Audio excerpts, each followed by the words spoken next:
Okay, what can we do when we have repeatedly asked for...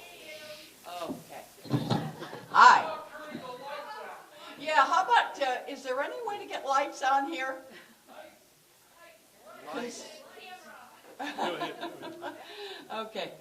What can we do when we have repeatedly asked for a public hearing on hydrofracking for a moratorium and been denied? Who would like to take that one? Oh, well, that's easy. I mean, you need a new town board. No, really. Yeah, that's one of the most difficult things I see going around from town to town. Looking in the faces of the community members, the residents of that community who are saying, we want a timeout, we want to know more, we want to study this. And to have a town board sit back and not listen, not even care, you know, or some of them have leased, you know, that's a bit of conflict in my opinion. And to look at those people who are saying, you know, we want to know more, we want a timeout. And I think what you have to do, what we did in Middlefield, one of the things that we were cognizant of is, you know, is this just this group of us? You know, are we the only ones that are upset about this? And a lot of us didn't know a lot about it. So we held our own public forums. We had a big meeting at a school. We invited experts to come in. We had the gas industry speak at forums. We asked questions. We studied. We brought information forward to our town board. And I have to say we were incredibly lucky. We had a town board, even some members who had had old leases in the past, you know, they listened to the facts. And they took their responsibility to protect their town seriously. Another thing we did was to survey the entire town of Middlefield. You know, we asked our residents, do you want this or not? We had a 75% response rate, and of that 75%, 84% said no, we don't want it. 8% were in favor, and 8% were undecided. We took those numbers to our town board, saying, this is what your town wants you to do. And our town agreed. You know, they looked at the facts and said, you know, this goes along with everything that Middlefield stands for.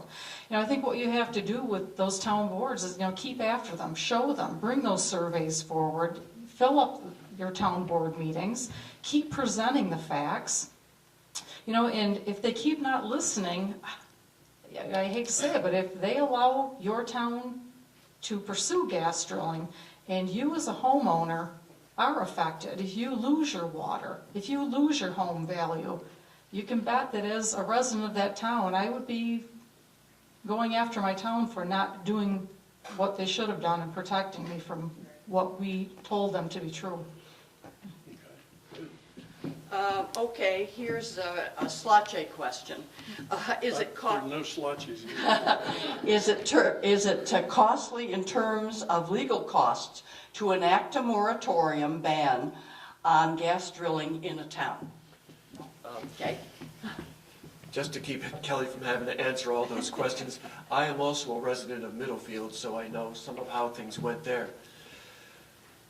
We didn't purely enact a town ban.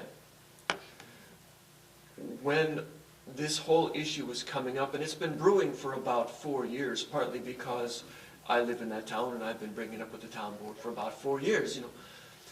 It's been, what's been brewing in the town has been a comprehensive update of our comprehensive plan, which was first drafted in 1972, first passed in 1975, and they thought it was high time for an update.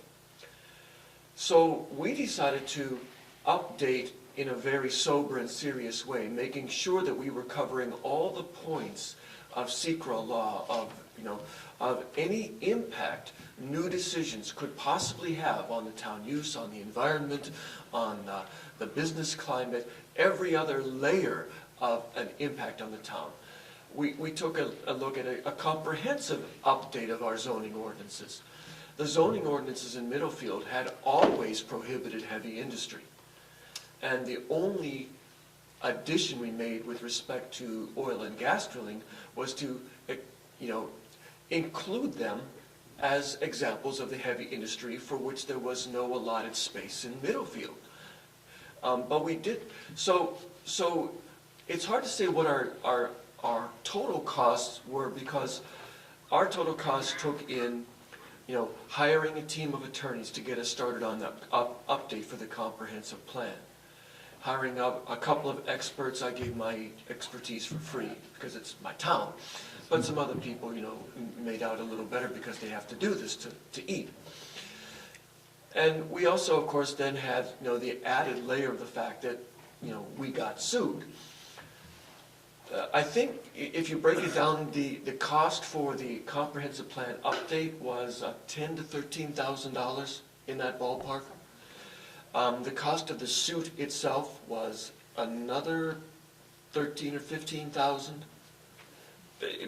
So much of it was mixed up together, it's hard to get exact numbers on it, what component cost what. We could probably get that from our town supervisor or town attorney, but no one asked me that before I was coming. So, but that's the ballpark. And if they do decide to file an appeal, and no appeal has been filed yet, that has been estimated to cost us another $30,000 or so to defend. But again, it hasn't happened. The driller who was interested in doing some activity in our town, who had carried out the clandestine seismic testing, well, it was clandestine until they set off the dynamite charges. That driller is pulled out of the state, if not the country, because they actually were a struggling company already. And so we don't know if an appeal will definitely go forward in our case, just because 30 seconds. the root cause for bringing the appeal seems to have moved away. So that's the rough costs as we know them so far. Just have to add one other thing. Just a quick addition, and the question was, how much does a moratorium cost?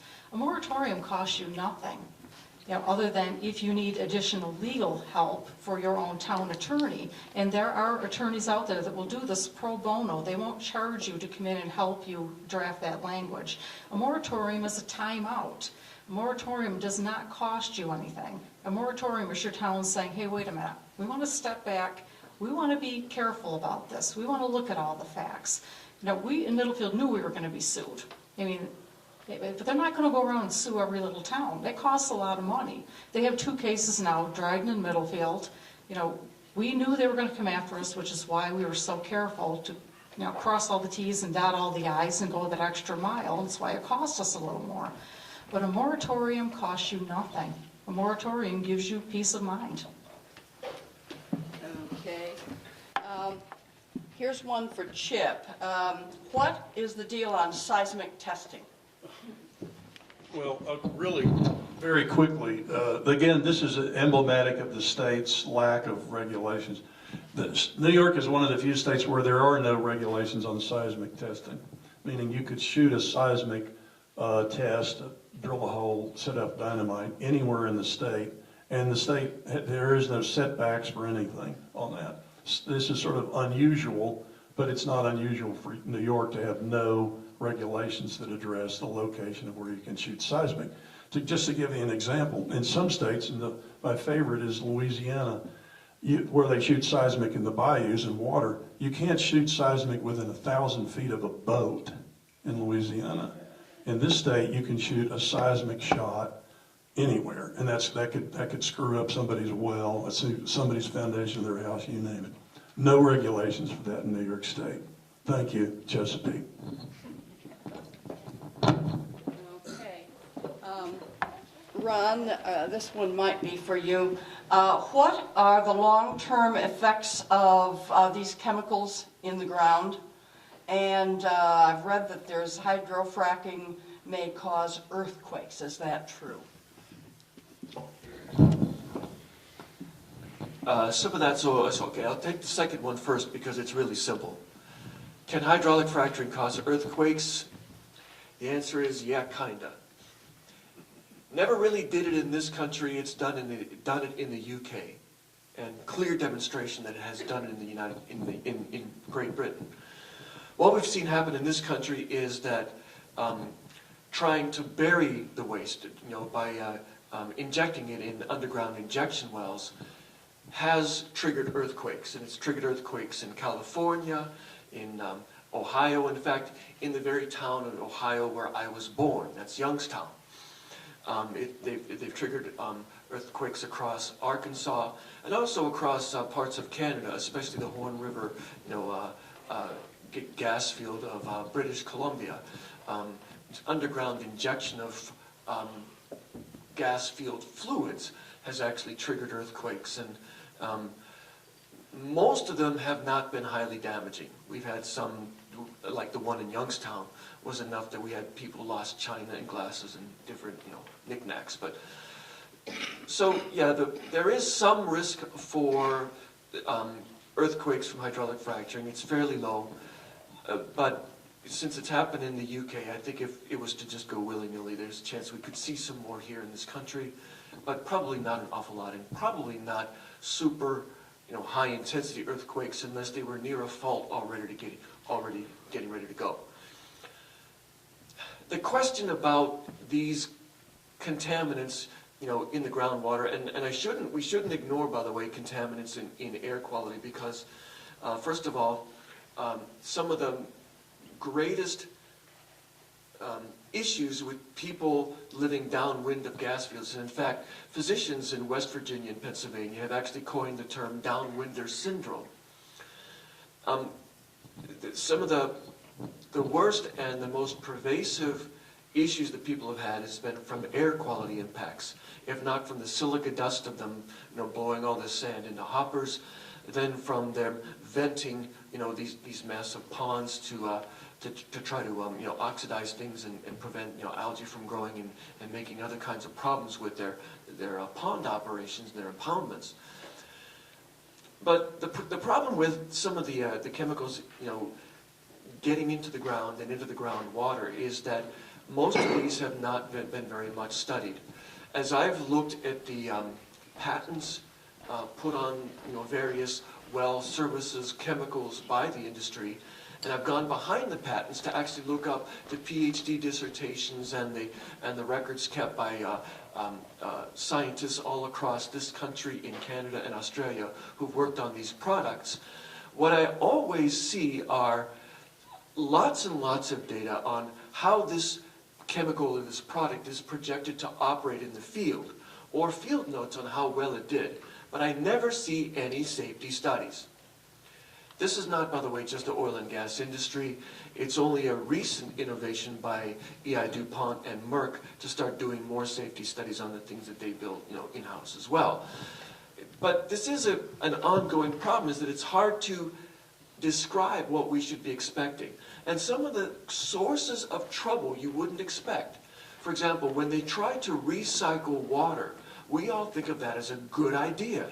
Stop pumping so much of our water, from our Susquehanna Basin. And as some of you may already know, the Susquehanna River Basin Commission has actually pulled some water withdrawal permits because we're having a really, really dry summer, and some of these guys aren't now allowed to draw as much as they had gotten permits for from our watershed because the water isn't there. But so when they try to recycle water or recycle the fluids from these different well pad projects, they'll take the fluids from not just from 1 or 2 wells, but from 1 or 200 wells, and they'll mix them all together, typically in a really, really big impoundment, a big pond that people call frac ponds. I don't much like the term. And then from there, they'll go through some purification steps, trying to, for example, precipitate out the salts that can be resold for other purposes, or even resold to drillers, as weighting agents. And they'll try to treat those things in sight. But basically what they're doing is they come up eventually with a lot of pure water from, the last step being reverse osmosis, pretty good quality water. And not so much a volume, only a volume about the size of this auditorium, of a really concentrated toxic sludge that includes all the chemicals from all the projects where those fluids were recycled from. And what do we know about mixing all those possible chemical products and then concentrating them using heat? And I'll tell you what we know about that. Nothing. No one studied it. No one has funding for that. I haven't been able to get funding for that. So that first part of that question is very difficult to answer, I'm sad to say. It's a mess. Oops. Let me say one thing about seismic, if I may. I mean, about the earthquakes. Just one quick thing about the Okay, earthquake. okay. The problem with the earthquakes is, as Ron pointed out, is it basically rules out injection wells. I mean, in other words, as a place to get rid of fracking fluid, it's pretty much rules that out as an option. I mean, that is actually a pretty decent option. It gets rid of, it puts the fluid off the surface of the earth down in the ground. But because of the problem, because of seismic issues in New York State, that's kind of ruled out. So, I mean, it would have been nice to at least have thought that had been an option in New York State to inject the frac fluid down in the ground. But unfortunately, because of the seismic issues, that's probably off the table. So that's why you see this stuff getting spread on roads and whatnot, is because there's no inexpensive, environmentally safe place to get rid of the fracking fluid. Of course, like he said, the problem with injection wells is that you precipitate earthquakes. Okay, and this will also be for you, I think, Chip. There are two questions here which are kind of the same. You talked about the fact that the hot spots are really down south and there's not much up north. So both of these questions are kind of asking, then what are we worried about up here? Yeah. And why are they coming here? Right. Well, I sort of glossed over it. What's going to happen in all of these areas where there is shale is there's going to be exploration wells. And the problem in this area in specific is they're going to be exploring for Utica. They're going to try to determine if, in fact, the Utica formation is productive this far east. And so what will happen, and I think Kelly mentioned it, is that the upside, meaning hitting a productive well and having it going into the ad valorem property tax base and hiring a bunch of Colgate graduates to work on rigs.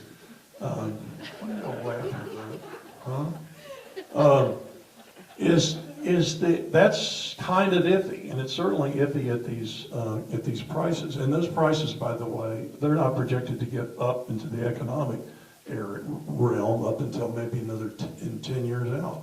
So, but here's the problem: is so that what you're going to look at is lots of wildcat wells. You're going to look at exploration wells, trying to determine where the Utica is productive in this vicinity, and that's why Norris has got 21 permits. And that's what's going to happen. You're going to get a very risky, limited, iffy upside, if you want to call it that, and you're going to get all of the downside. Because when they drill those well bores, it's going to let that gas come right up into people's groundwater.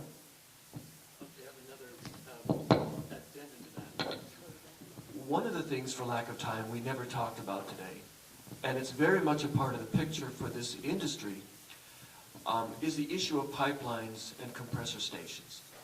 Because we're rural. Everybody knows that's why Governor Cuomo really doesn't care about us. We're too few and spread out too far.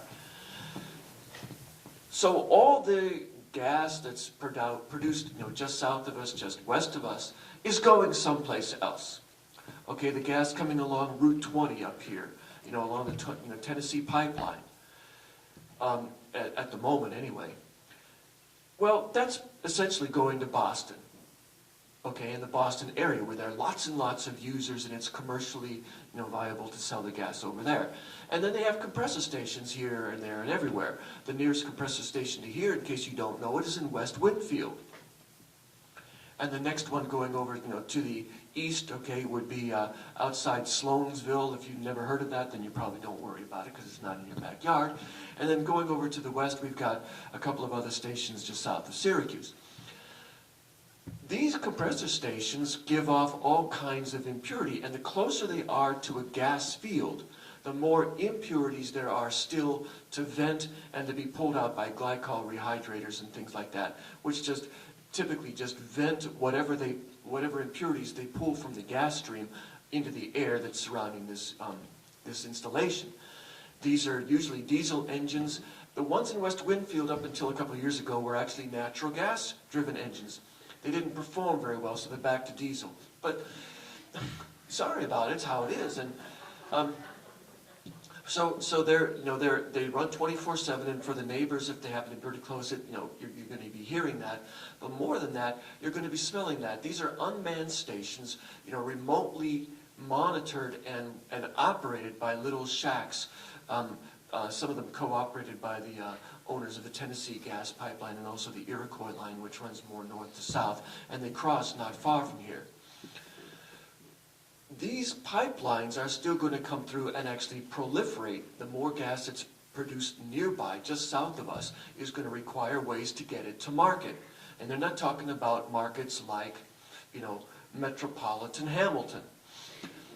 But we are talking about the corollary issues of having pipelines running under or near us, the compressor stations running under or near us, and the fact that a lot of these pipelines, which were installed in the 1920s, are breaking down, failing, and otherwise not doing so well anymore, and gas transmission companies are having to either replace them or just deal with a higher rate of leakage.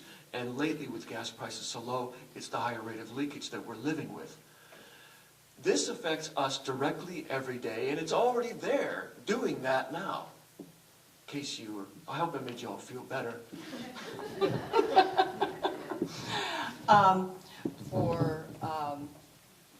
Because of the time issue, I'm going to throw these two together and let you guys go at it. What revisions have been made to the Clean Air Act, Clean Water Act, and so on for this industry?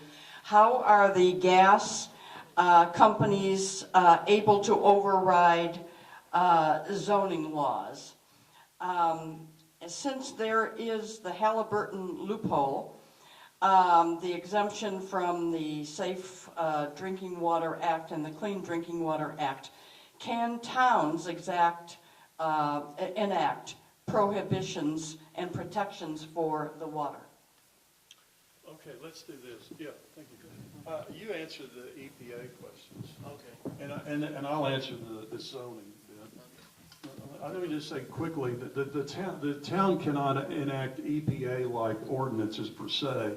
It can, in fact, enact land use ordinances, and it can enact nuisance ordinances, meaning, for instance, noise. It can also, of course, enact road use ordinances. The fact is that as their town proved, drilling companies can't overturn these ordinances. These well-written, well-considered rulings are going to be upheld on appeal, and so they can't. But they have to, as Kelly pointed out, and they have to be very tediously, laboriously, quality crafted. They can address those issues. But as to the feds and how the feds got fracked out of the drilling business, I'll turn that over to Ron. I'm not going to give you the whole legal history, but it is true that although the industry doesn't have complete exemption from the Clean Water Act, or, the Safe Drinking Water Act and the Clean Air Act, they have broad exemptions from them. And those aren't going away anytime soon. They do affect, now they do have to comply with some of the laws related to the Clean Water Act. For example, anything that's considered a drilling waste byproduct is considered, therefore, not a hazardous fluid, but rather an industrial fluid. But those are still regulated by the state. And so point sources for discharge, for example, publicly owned waste treatment facilities, still have to meet their effluent discharge limits, or they're going to be in violation of the law. So not all of the components of the federal law, which forms a floor for state regulations, are actually swept aside. Quite a few of them are, and they're done by means of making things that are actually hazardous be classified as non-hazardous. Another aspect that can happen at the local level is typically not done at the town level. And this is through your county health department. So it's county level. If the county health department, working from a baseline health survey, and Otsego County has a recent one, Madison County, under the headship of Eric Feist, has also been developing one, I believe. I don't know. Check with Eric Feist, and if he hasn't got it started, get him onto it, okay? But if the county health department develops data that any activity in the county is a public health hazard, a public health nuisance, a stressor on the public, health delivery systems, they can themselves shut it down. Okay, whether it's a concentrated animal feedlot that's improperly constructed, or a gas pad that's, venting all kinds of crap into the air. The county health department has and has always had that power. Now, some of the counties in New York State don't even have health departments. And for that, they have to go to the state health department. And I'm going to give you a name of a guy in the state health department who is your friend. His name is Howard Freed. Howard Freed, Dr. Howard Freed. He's he's director of the State Department of Environmental Health. And if you have concerns of this nature, you can look him up online. He's easy to find, and take your concerns to him, and he will take them seriously. I'm not sure, he's not the head of the health department, but he's got, some clout going, and even the people at the DEC have learned not to tick him off. Okay, I'm going to throw these two together too, and there were a couple of things here that aren't really questions, but you left me your contact information, and I will be in touch with you on those other questions. Where do the gas companies and the DEC propose to take all the water that would be required? Where do they, how do they intend to get rid of it, and where do they get it from in the first place? They try to get it from here. They try to get it from as close to the well pad as possible. And here in the Susquehanna River Basin, they have to go to the Susquehanna River Basin Commission for permission to do that. In the Delaware River Basin, the same thing with that commission. In the Finger Lakes, it's a little less certain because they're not a member of the Great Lakes Water Consortium, the international consortium. So we've got actually some haulers who can't, for example, who got their permits pulled by the Susquehanna River Basin Commission this last month. They're now going over to Cayuga Lake, to Canandaigua Lake, whatever's handy, because those lakes, if there's a marina, there's a withdrawal site. And that's what's been happening in New York in response to some of our drought conditions just this summer. Where's the fluid all going to go? Well, it used to, a lot of it, go to Ohio until they stopped taking it because of the earthquake situation. And the nearest place where we have a lot of injection wells was Kentucky, but they're reaching capacity there as well. Points further west, or your local roads, whichever It's closer. Whichever works. Well,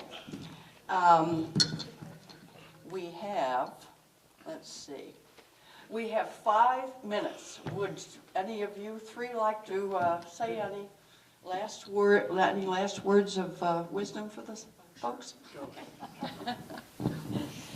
It's great to see everybody come out, and this is what you need to do. You need to ask questions, and you need to be honest. Whether you're pro-drilling or anti-drilling, you've got to be honest about this. And as I said before, all this nonsense that the gas industry is throwing out, using, basically they're using the same people that told us that cigarettes were good for us to do their publicity, and we know how that went. One of the industry lawyers actually told me at one time that the industry isn't doing itself any favors by making the kinds of remarks they're doing, the non-disclosures, the lies, the fabrications. It would help an awful lot if we could have an honest discussion. And until that happens, until the industry takes a good hard look at the studies that are being done and says, you know what, there are problems and we need to fix them, then we're going to continue to battle against it. Emissions, and they've told them they need to control the emissions, and then they got an exemption to spread it out till 2015. Well, that doesn't help the people living with those emissions right now, who are breathing benzene, a carcinogen. So we all need to ask questions, and don't be afraid. Use your voice. This is your home. These are your towns, not the gas industries. They don't come here to live and raise their children and to be a benefit to us. They're here for the gas. We live here. We want our towns to succeed. We want our families to be healthy. So don't let them bully you. and ask the hard questions, push back. There's a thing that inspired me I heard a long time ago, and it said, speak the truth, even if your voice shakes. I was never a public speaker. I never in a million years thought I'd be doing this, talking to people. When I spoke to our town board the first time, I thought my voice shook so hard they thought I was going to cry. But you have to use what you can do to help people be aware, to raise these issues. How is this going to impact me? What do I have to do to protect myself? What do I have to be aware of? Listen to the experts. You've heard from two here now. Professor Ingraffia, if you see him on YouTube, listen to him. Deb Rogers. There's so many great people out there raising serious, serious questions that we can't ignore. We can't shove them under the rug. We can't pretend they don't exist. So no matter what side of this issue you're on, don't pretend that there aren't problems, because there are. And we've got to talk about them. Thanks. And folks, please, as you go out, grab copies of the Flowback. I am the publisher of that myself. We now have 80,000 copies in print. They're going all over the state, all over the Northeast. Please grab them and take them and share them with others. And I think you'll enjoy the information there. Thank you so much for coming.